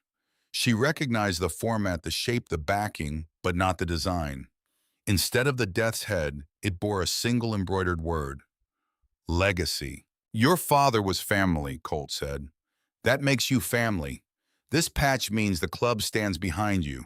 Anywhere you go, anyone who sees this knows there are people who will answer for you." He held it out. "It's not membership. It's something older than membership. It's what you carry when the club owes you a debt it can never fully repay." Harper took the patch. It was heavier than it looked. Patches always were. She turned it over in her hands. She thought about all the things she wanted to say and all the things that did not need to be said because the room already contained them. She thought about her father standing in a parking lot in Victorville with a recording device in his pocket and the absolute conviction that the truth was worth every cost it was going to extract from him. She put the patch in her jacket pocket. The memorial run assembled on Main Street at noon. 208 motorcycles lined up in a column that stretched 4 blocks from the clubhouse gates to the edge of the commercial district. The engines idled in a collective thunder that was less a sound than a weather event, something that moved through the body and settled in the sternum and stayed there. Riders from Barstow, Victorville, San Bernardino, Riverside, and 2 charters from further north stood beside their machines in the desert sun. Harper stood beside the FXR. She was wearing a borrowed leather jacket, the patch sewn on while she slept, by hands she had not seen and would not know to thank specifically. Her hair was braided back tight. Her boots were still held together with duct tape on the left toe box. This seemed on reflection correct. She was a mechanic. She was Ray Brixton's daughter. She was not going to pretend otherwise to impress anyone. Colt stood beside her. He looked at the column of bikes stretching down Main Street. He looked at the desert beyond the town, the flat immensity of the Mojave, running in every direction toward mountains that were still blue with morning shadow. "Your father should be here," he said. "He is," Harper said. She meant the bike. She meant the engine that his hands had built and her hands had brought back. She meant the notebook in Colt's vest pocket and the recording on the laptop that would be kept somewhere secure and brought out if it was ever needed. She meant the 15 years of patient, solitary truth-keeping that had ultimately proven stronger than the man who had tried to bury it. Colt raised his hand. 208 engines revved in unison, and the sound of it went up into the desert sky like a proclamation. Harper swung her leg over the FXR and settled into the saddle and felt the machine come alive under her with the same thrumming certainty it had shown on the airstrip runway. Clean and strong and absolutely without hesitation. She let the clutch out. They rode. The column moved through Barstow and out onto the open highway, the desert opening around them into something that felt more like freedom than landscape. Harper rode at the front, beside Colt, the wind hitting her full in the chest, the Joshua trees blurring past on either side of the road in their strange reaching postures. She twisted the throttle and the FXR responded with the flat, urgent authority of 20 years of waiting finally resolved into motion. She thought about her father riding this same desert on different machines in different years. She thought about him learning these roads the way she had learned them as a teenager with a provisional license and a secondhand helmet, feeling out the curves and the long flat straights and the specific quality of light that came off the Mojave in late afternoon, golden and sharp, and completely without mercy. She thought about how much she had loved him and how much she still did, and how that had not changed when he died, and had not changed when she learned he had been murdered, and would not change now that the man who killed him was gone. Love did not require the living. She had known that for 5 years. The iron had confirmed it today. They stopped at the cemetery on the eastern edge of town. The column pulled off the highway and through the chain-link gate in a procession that took 10 minutes to complete. The riders dismounted and walked in silence to the far corner of the grounds, where two headstones stood side by side, the sand around them swept clean by the desert wind. Wade Hargrove, beloved president, brother, father. 2004. Ray Brixton, ironclad heart, iron hands. 2019. Harper knelt beside her father's stone. The marble was warm from the sun. She put her hand flat against the face of it and held it there. She did not speak. She had said everything that needed to be said in the clubhouse. The evidence had been presented and the vote had been taken, and the justice, such as it was, had been done. There was nothing left to say that required words. She stayed with her hand on the stone for a long time. Colt knelt at Wade's grave. He took something from his vest pocket. The patch that had been stripped from Rawls' cut before they took him out the death's head, with the vice president rocker beneath it, worn smooth in places, from 20 years of wind and road. He laid it on the ground at the base of the headstone and pressed it flat with his palm.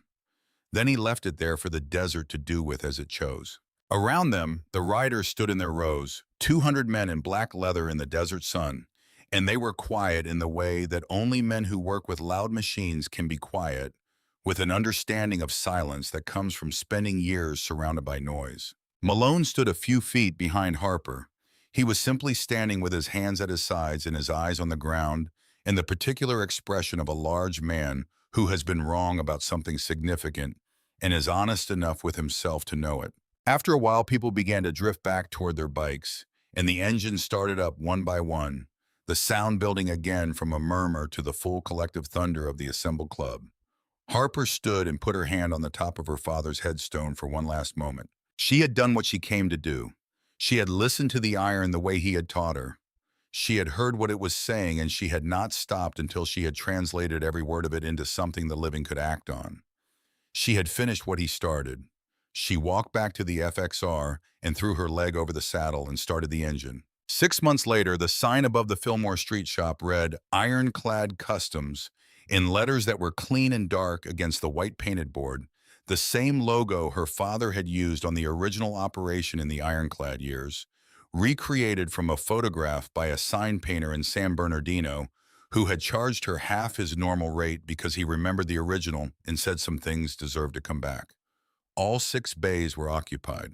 A 2021 Road King getting a Stage 2 performance upgrade for a member of the San Bernardino charter who had been on the waiting list for 8 weeks and had waited without complaint because he had heard what the shop could do and had decided the wait was worth it. A 1961 panhead restoration in progress, the frame up on a stand in the corner bay, its components organized in labeled boxes in a pattern that any visitor who had spent time in Ray Brixton's garage would have recognized immediately. A custom bobber build for a collector in Pasadena who had called on the recommendation of Dutch Caldwell and whose budget was substantial enough that the project had its own dedicated space in the second bay. A soft tail with transmission problems that had defeated 2 previous shops. A Dyna with an electrical fault that had sent its owner chasing phantom causes for 8 months before someone pointed him toward Fillmore Street. A Sportster that needed a complete engine rebuild and whose owner had driven 3 hours to bring it here specifically because he had heard about a girl in Barstow who could hear what was wrong with a machine before she even touched it. Harper moved between the bays with the unhurried efficiency of someone who knows exactly what every station of the work requires and has organized the space to support it. She had 2 mechanics, both good, both reliable, both respectful in the way that good mechanics are respectful because they understand that the work demands it. A kid named Weston, who was 2 years out of technical school and had more talent than he yet knew what to do with, who reminded her sometimes of herself at that age. All instinct and not enough patience. And who was learning patience. The only way you actually learn it by watching what happens when you rush. And a man named Clifford, who was 53 and had spent 25 years in dealership service departments and carried his knowledge the way experienced men carry useful weight easily without complaint, and who had taken one look at the shop's organization system on his first day and said that whoever set this up thought like a mechanic, which Harper had accepted as the highest compliment available. Her mother managed the front office. Sarah Brixton sat behind the reception desk every morning at 8 and left every evening at 5. And in between, she answered phones and scheduled appointments and kept the books with a precision that came from 20 years of managing a diner's accounts on the back of order pads and napkins in sheer determined arithmetic. She had not been back to the diner since the week after the clubhouse. She did not miss it. The tips in Barstow had never been good, and her wrist still ached on cold mornings, and the diner's floor was the same wet floor it had always been. The medical bills were paid, the back rent was paid. The old garage on the original property had been leased to a young man who did upholstery work and had been looking for a space, and his check arrived on the first of every month with the reliability of someone grateful for what they had been given. Harper had bought her mother a car, a sensible four-door with good safety ratings and a seat that did not aggravate her back. She had bought herself a truck, used but sound, which was all she had ever asked of machines. She had put money in savings for the first time in her life. Not enough to feel permanent yet, but enough to feel real. Enough to stop the particular low-grade anxiety that had been her constant companion for 5 years, the anxiety of a person who knows that any unexpected expense will be the one that breaks everything. Every evening before she locked up, she walked to the back wall of the shop where a photograph hung in a simple wooden frame. Her father, young and grinning, standing between a younger Colt Hargrove and the massive bearded figure of Wade Hargrove, all three of them in front of a chopper with the desert behind them, and the particular brightness of men doing exactly what they are supposed to be doing with their lives. She had stopped hiding the photograph when she opened the shop. It belonged on a wall, not in a drawer. She would look at it for a moment. She would think about what it had cost to get here, and what it had cost her father, and whether the accounting was fair, and she would conclude, as she did every evening, that fairness was not the point and had never been the point. The point was whether the work got done, whether the truth outlasted the people trying to suppress it, whether a man who spent 15 years carrying something alone had the vindication of watching it finally accomplish what he built it to accomplish. She could not know that he had watched. She could not know what, if anything, lay on the other side of the highway that had taken him. What she knew was what the iron had told her. What she knew was what his hands had left inside a machine for her hands to find.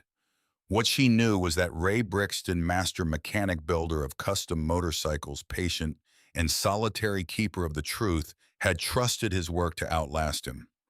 And it had. The FXR sat outside the front of the shop every day. Colt had given it to her after the memorial run, pushing the title across the desk without ceremony and saying only that she had brought it back and it belonged to the person who had done that. She maintained it with the obsessive regularity she gave everything that mattered: oil. Every 1,000 miles, valve clearances, every 5,000. The carburetor adjusted with the seasons because the Mojave air changed between summer and winter, and the engine deserved to breathe correctly in every condition. It had never broken down. It ran the way her father had built it to run, smooth and strong and completely without apology.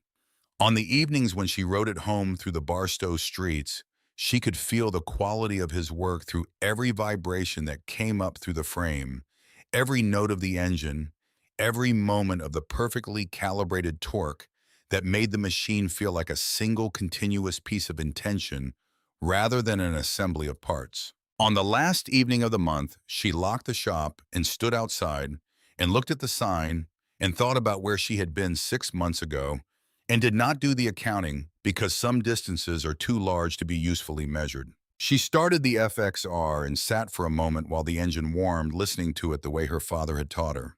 Not with her ears only, with her hands on the bars and her feet on the pegs, and her whole body in contact with the machine, reading the information it was transmitting through every surface. Everything was right. Everything was exactly as it should be. She pulled out of the lot and onto Main Street and rode west into the last of the desert sun, the road opening ahead of her and the Mojave spreading out on both sides in its vast, indifferent, beautiful emptiness. The wind was warm and smelled like creosote and hot sand and distance. Behind her in the lock shop, her father's tools hung on the pegboard in the order he had established and she had maintained. The sockets running smallest to largest along the top rail, the wrenches hanging by size below them. Nothing out of order, nothing ever out of order. She rode until the sun was gone and the stars came out over the desert in their thousands, cold and indifferent and permanent, and the engine beneath her ran without missing a single beat. And somewhere in the sound of it, in the deep mechanical voice of a machine that had been silent for 20 years and was silent no longer, she heard what she had always heard when she pressed her ear against the iron and listened, her father talking.